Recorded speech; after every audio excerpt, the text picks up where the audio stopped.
Welcome, ladies. It's exciting. Look, full house. Yay.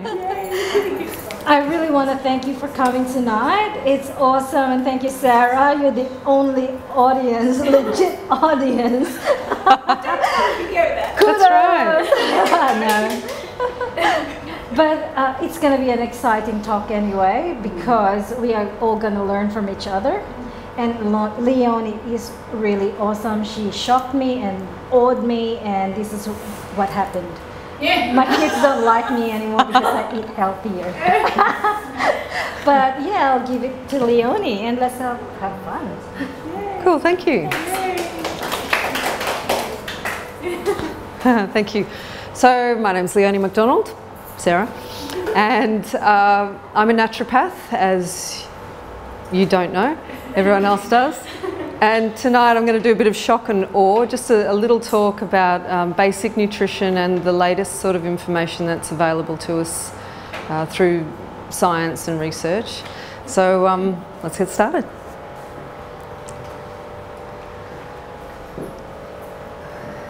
So, top question, what if everything you thought you knew about food was wrong?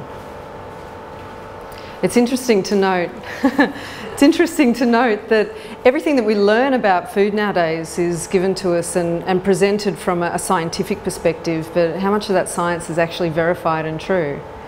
So what if what you're eating that you think is healthy is actually not so good for your health?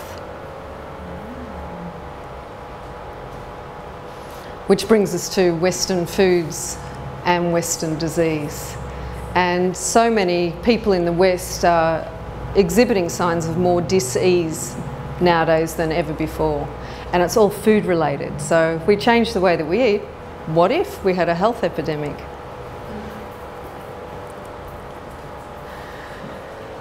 So I'm going to start with what we're taught is healthy.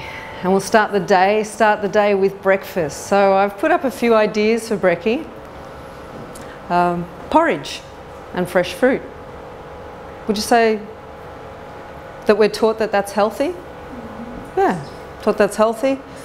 Toast, most people would have toast. You know, the average person has toast, that's for sure, whether we say it's healthy or not. But depending upon the bread, if you have a really high quality bread, we're told it's healthy, true. And orange juice, most people would drink orange juice because they're told it's healthy. And then of course caffeine. Now it's interesting to note that nowadays people don't have coffee as caffeine. People actually start their day with a Coke or a Diet Coke or some kind of soda because they don't drink coffee. I find that kind of interesting. So out of the pictures or out of the options I have on the screen, which one is the healthiest? Porridge. That would make sense, wouldn't it? The porridge would make sense because we know that it's a soluble and insoluble fibre. We know that soluble and insoluble fibres bind toxins and they carry them out through the bowel, and this is a great thing for our health. But what if whole grains are not good for us? Wouldn't that turn health up on its end?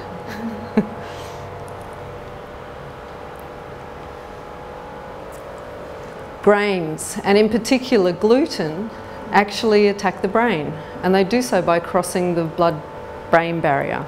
So things that can happen from eating carbs in general, but certainly gluten, is that it leads to inflammation in the body. So the body has an autoimmune response or an immune response in most people's cases as the gluten passes through the gut lining.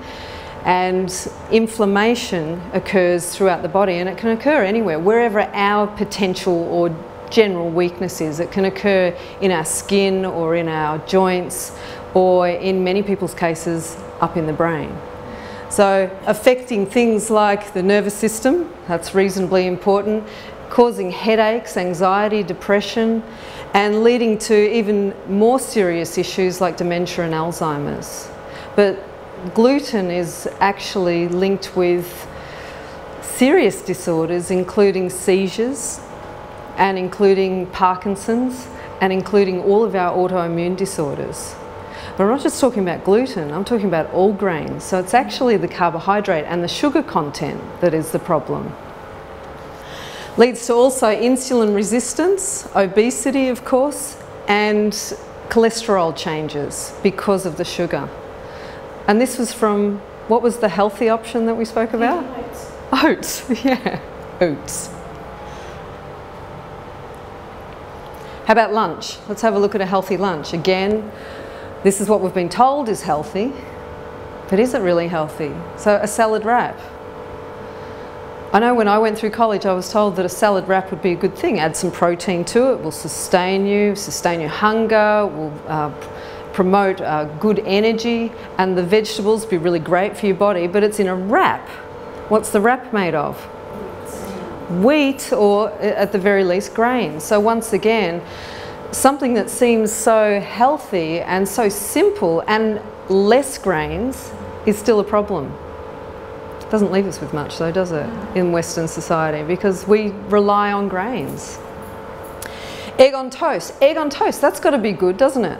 Because you've got the protein there, and the protein is going to sustain you. Protein's great for building everything, blood, immunity, hair, skin, nails, you name it. But there it is with grains again, because most of us in the West love an egg and toast, or an egg sandwich.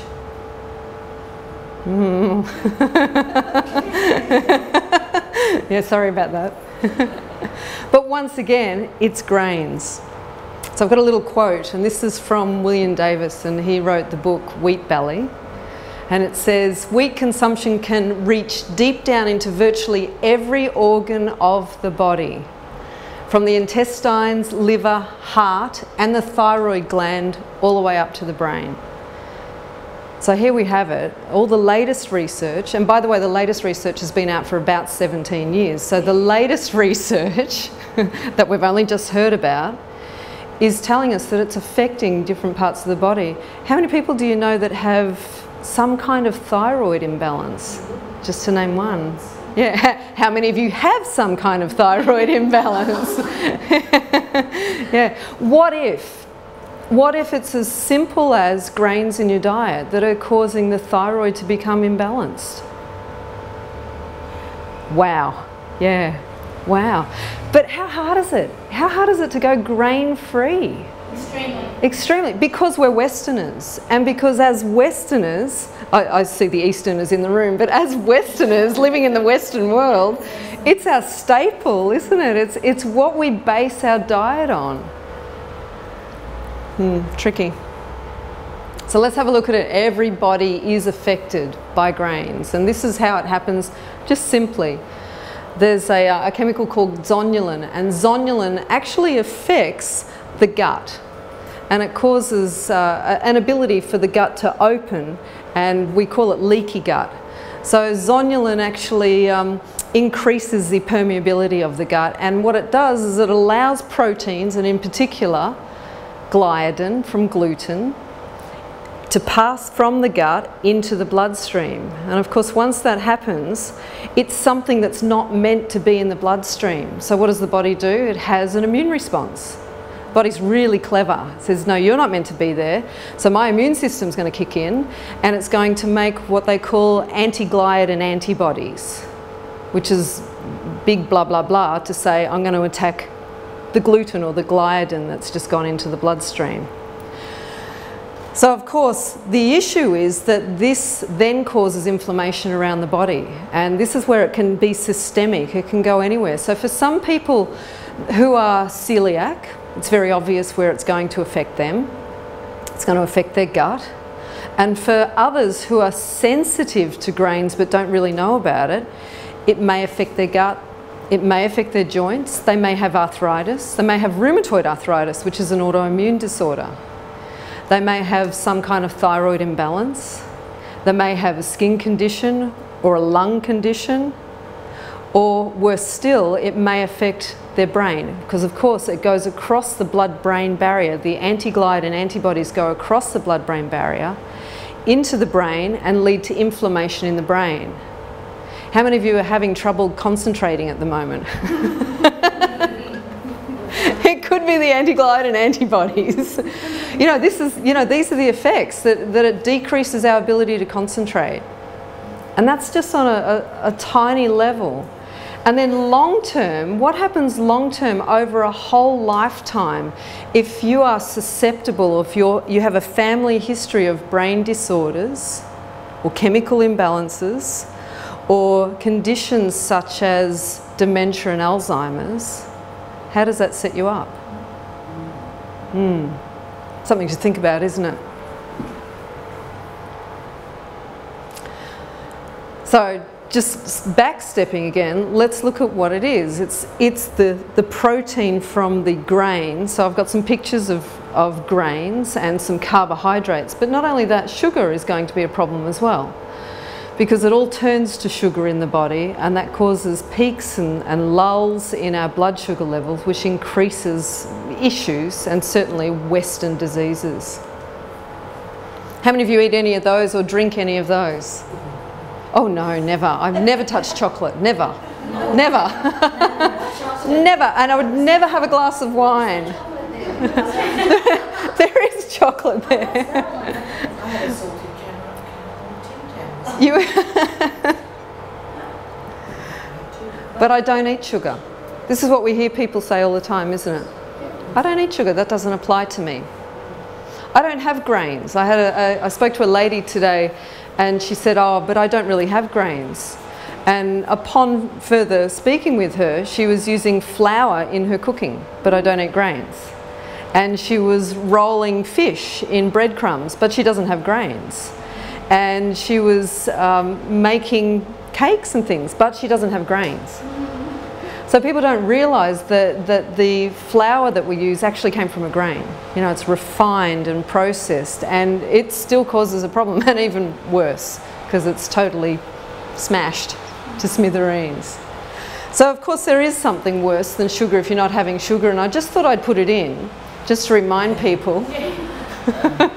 Aspartame, which is an artificial sweetener, because a lot of people will go, well then I just won't have carbohydrates and I won't have sugar, and I'll go to something to sweeten my food that isn't sugar, and they turn to an artificial sweetener that we're told is safe. Yeah, and it's really not safe. And so I've listed the numbers of some pretty toxic sugars, because a lot of them aren't listed as words, they're listed as numbers. So these are a few of them, so you know, check them out. But I hear you say, but I don't chew chewing gum. Who doesn't chew on chewing gum? Me either. But what else is it in? You know, artificial sweeteners are found in all sorts of things. They're found in yogurt, they're found in supplements, they're found in protein bars and protein powders.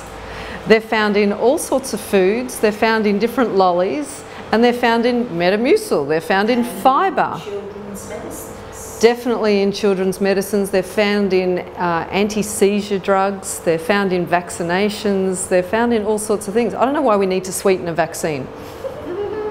That one perplexes me. However, I'm not a scientist, maybe there is a reason, but it doesn't mean it's safe. Now the thing that you want to do is have a look at aspartame, look it up and look at the studies that they've done, because aspartame is linked with tumours and worse. There's plenty of information about it. And then there's advertising that comes into the mix. And advertising says, well, you know, if you want to eat healthy, then you should buy these products. We've all seen the ads, haven't we? There's plenty of ads on TV, and they say, this is good for you and this will make you lose weight. Will it? No. And this will give you more energy, and this will help you work, rest and play. Had to throw that one in. But of course none of them actually come through with the goods. So we look at the biggest thing on the market nowadays would have to be low fat products. And of course they're low fat because why? Well, they're processed, but they're low fat because apparently if they take the fat out, you don't get fat. But is that true? No, that's not true. If it was true, then we wouldn't have an epidemic of obesity, because everybody's eating low fat. So marketing has a lot to answer for. The problem is people don't know what's true anymore. People don't know what is good food. And they don't remember to just walk around the edges of the supermarket and buy their food from the edges of the supermarket. They're too busy being lured by the beautiful packages that say no fat, and they talk about carbohydrates, but they don't actually link sugar and carbohydrates to obesity and ill health, do they? Because you can get a tick on things if it has low fat.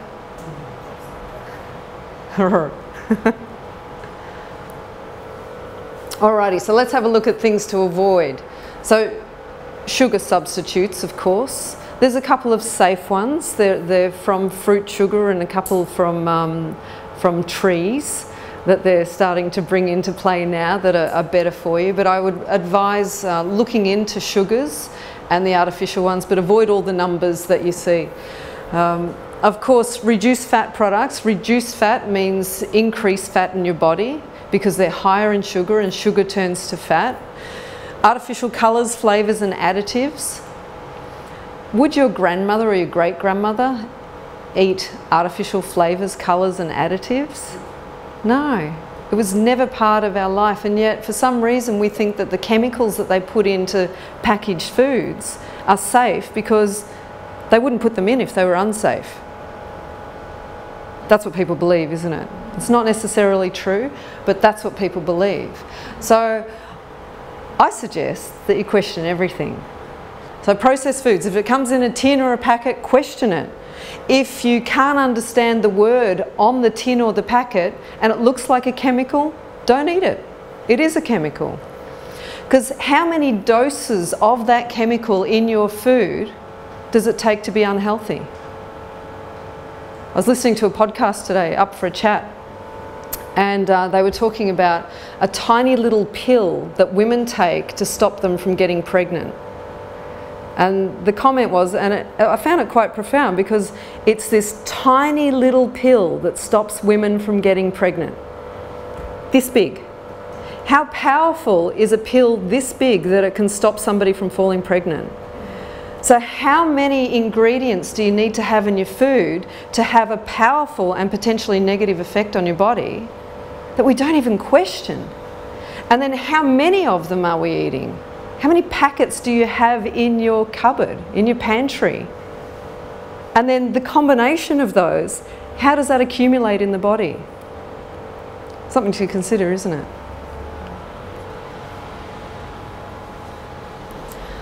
So artificial flavourings, here's a few numbers. It's a numbers game. I'm not good with numbers. Maths was never my thing, but these are numbers I know to avoid.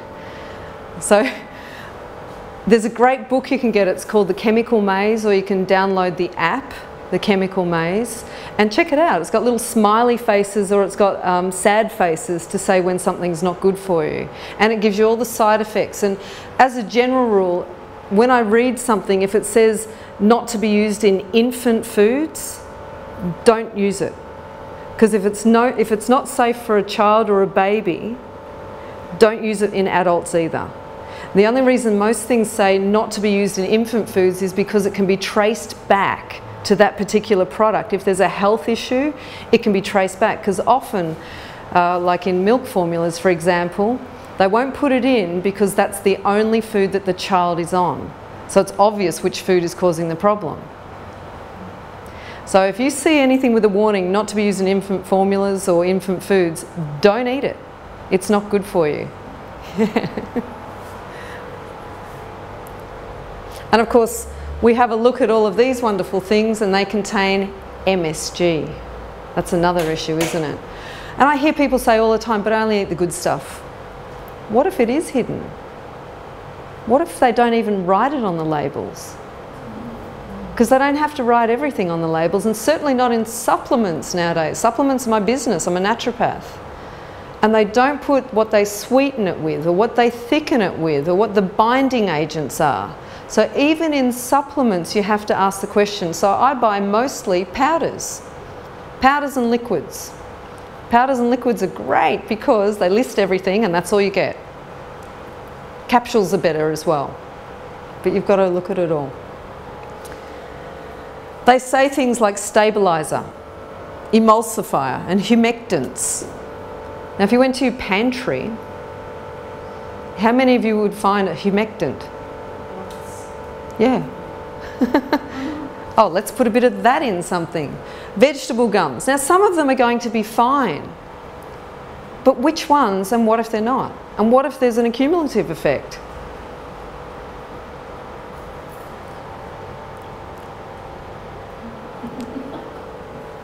Low fat. Get fat. From this day forth, I implore you, when you see something low fat, run in the opposite direction. Run away. The running will boost your metabolism. That's a good thing. But staying away from low fat will actually help you to avoid one of the major problems with health nowadays. And that is that we're avoiding fat, which is something that our brains rely on, that our cells rely on, that our whole being, our nervous system is reliant upon. Our hormones rely on fat. Fat-soluble vitamins. There's so many uses for fat, and yet we've been told eating fat makes you fat. Well, if you eat the good fats, then they don't make you fat. If you eat the bad fats, crisps, margarine. Margarine. Who would have thought that margarine would be an issue? Unnatural fats, shortenings, margarine made from vegetable oils. How much fat is in a vegetable? What is a vegetable oil, for goodness sake? Like, how much fat is in a vegetable? There's no fat in a vegetable. Where did this name even come from? It's a made-up name. Oh, vegetable oil, therefore it must be healthy because it's from vegetables. Doesn't make sense. Doesn't make sense. And they're unnaturally solid at room temperature. Why is margarine solid at room temperature? If it's from a nut, for example, how did it suddenly become solid? Unless it's still the nut, that's solid at room temperature. Would you agree with that? But once you extract the oil, what's it like at room temperature? It's liquid. It's liquid. Unless it's coconut and it's a cold day, that's right. But the reality is coconut is one of the exceptions to the rule. Now, coconut oil's been demonised, hasn't it? We've been told that coconut oils are saturated fat because it goes solid at room temperature, but the reality is it's a medium chain fatty acid. We can metabolize it. It boosts our metabolism. It protects our brain. It does all of those fat useful functions in the body, and it's the best one to cook with. It does taste like coconut though, so don't do it with eggs. Use macadamia oil. Macadamia oil is another great one to cook with. But look at this. Margarine contributes to heart disease, cancer, bone problems, hormonal imbalances, skin disease, infertility, pregnancy and lactation difficulties, low birth weight, growth problems and learning difficulties in children. Wow. And it causes imbalances in our cholesterol. By the way, cholesterol is good for us. Cholesterol is good for us, but not when it's contributed to by unnatural, fake, man-made fats. Since when did man become the person who is able to make food that is natural from the earth and will ignore that from the cow or from the plant, and then we'll turn it into something through a chemistry explosion, and then we call it food? Like, how does that even work? What were we thinking? Perhaps we weren't. So here's the coconut oil. Used for energy, not stored as fat. Stimulates body's metabolism for weight loss. Contains caprylic acid. Caprylic acid is great for the gut. Helps to balance the gastrointestinal system. Benefits our bacteria in the gut. It's also great for memory and overall brain function. In Ayurvedic medicine, they've been using it for thousands of years, like 2,000 years, for the brain. Considering the brain is made of fat, coconut oil is an obvious choice. And you can do so many things with it. Oil pulling. Who does oil pulling? Yeah, fantastic. Fantastic. Start slow. Yeah. Just do a couple of minutes and work your way up, because it's kind of, yeah, but it's fantastic.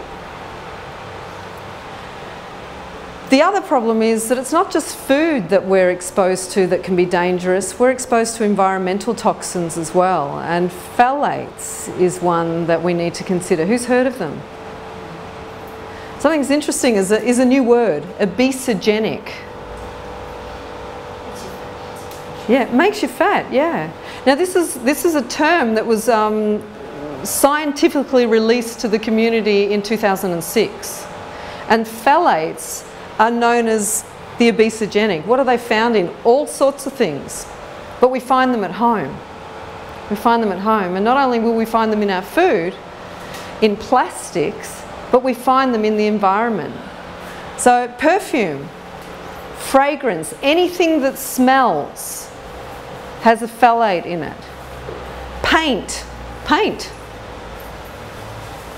Shampoo, conditioner, you know, we're in the shower, washing our hair, looking beautiful, getting fat. Damn. Damn. Cosmetics. How many women use some kind of cosmetics? How many of us use perfume? You know, just breathing those things is enough to make you fat. Isn't that a classic? Remember, I spoke about dosages before. Even the smallest dose can have an accumulative effect over time. What if that's the thing? What if it's the phthalates that are causing an imbalance in your thyroid gland? What if it's the phthalates that are affecting your hormones? What if the phthalates are storing in your fat cells and stopping you from being able to lose weight? Trim the fat, so to speak. What if our bodies aren't working quite as well because of these issues? Tricky, isn't it? Hair dyes. Yeah, I'm not stopping. I'm not stopping, however, I'm pointing it out. That's right. But even our water. How about the swimming pool? What if going for a swim is making us fat? Like, what on earth is going on here? Rubber bands. Yeah, I make buchi. Who makes buchi? Fermented drinks. Yeah. And one of the things it says, you know, you use natural materials, and to use string or hemp or some kind of natural tie to hold the muslin over the top of it. Because if you use a rubber band, the phthalates can get in and affect the SCOBY. Really, yeah. Or if you're using a jar that has a tap on it and it has a plastic connector to the little tap, then that can leach phthalates into your buchi, and so this fantastic, gorgeous... That's right. But the fantastic, gorgeous, fermented drink that we're having for our gut health and therefore our immunity can be affected by the plastic, and we're not even thinking about it. You know, we've all heard of BPA, right? We've heard of BPA, that's kind of old news, but this stuff is making us fat. If it has a smell, it has a phthalate in it. So the question is, what's for dinner? You know, I've spoken about grains, and most of us in the West will have some kind of grain. We have pasta and we have rice and we have quinoa. And I would suggest to you that quinoa is probably one of the better options out of the grains, because it is a seed, but it's still a carbohydrate. So generally speaking, it's have more vegetables and have some protein in there, and then pour your oil on. Get some good oils, get some olive oil onto there. Be like a chef, add the oil afterwards. And only have a small amount of the quinoa or a small amount of grains. If you limit your servings of grains to 1 serving per day, which means 1 slice of bread, and make sure it's a high quality one. I don't know if it makes any difference, but make sure it's a high quality one, so that at least you're going to get some fibre in that bread. Or have some quinoa, then that's going to be better for you than any of the other grains. Remember, goes through the gut. You get that antibody response. It crosses over the blood-brain barrier and causes inflammation in the brain. What if you're losing your mind and you don't know it because you don't remember, because you ate some grains? Whoops. I have a handout for you all this evening, and I've recommended some books. Grain Brain is probably one of the most amazing books I'm reading at the moment, and I just downloaded the audio file because it only goes for 9 hours, and you know, driving up from the coast every day means that I can get through a book in a week. Yay. In the car. He talks about, Dr. David Perlmutter talks about the connection between grains and gluten and the antibodies and brain inflammation, but also all of your autoimmune disorders, seizures, and you know, basically any other condition. My advice to you would be to download the audio file or read it, because it's the latest information, and he references every study.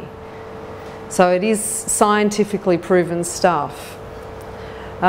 Wheat belly is another great one, and I had a quote from Wheat belly, and he really talks about wheat and gluten, and in particular wheat as an issue. Grain Brain takes it a bit further. Denise Minger has done Death by Food Pyramid, and she really pulls the pyramid apart and really goes to town on what big business has done to our diets, and also teaches you how to research and reference things. So it's quite an important book to read as well.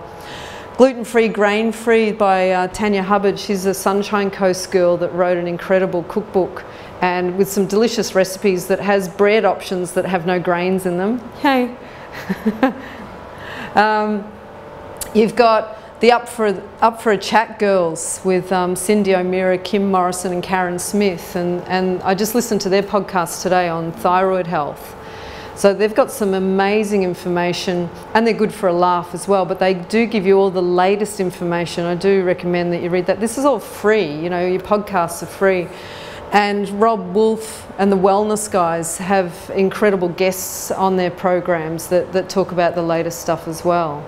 So the last thing that I want to say to you is, think about what you're eating, and think about, are you eating something that has been marketed to you, or are you eating it because you know it to be true, and you know it to be whole food, and you know it to be good for you?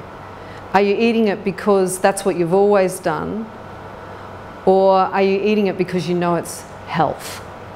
I've got a picture of coconut oil up there to remind you that coconut oil is probably one of the healthiest fats you can get into your diet. Eat avocados. Drown everything in coconut oil. Put it in your smoothies. Not too much fruit. Not too much sugar. Get more fat into your body, because let's face it, if you've ever been called a fathead, it was pretty accurate. Your brain is made of fat.